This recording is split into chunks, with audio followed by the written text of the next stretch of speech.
এক ক্ষণজন্মা বিপ্লবীর বিরচিত বিদায়।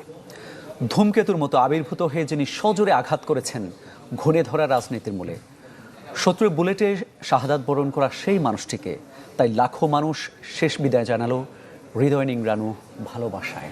সংসদ ভবন চত্বর ছাপিয়ে মানিক মিয়া অ্যাভিনিউ পর্যন্ত বিস্তৃত জানাজায় অংশ নেন প্রধান উপদেষ্টা। শফিকুল ইসলাম সবুজের রিপোর্ট দেখুন।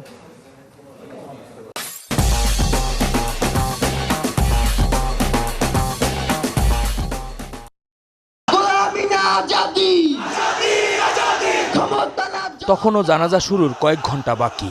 কানায় কানায় পূর্ণ জাতীয় সংসদের সবুজ প্রাঙ্গণ। বেলাগড়ায় দক্ষিণ প্লাজা ছাপিয়ে মানুষের ঢল চলে যায় মানিক মিয়া এভিনিউতেও।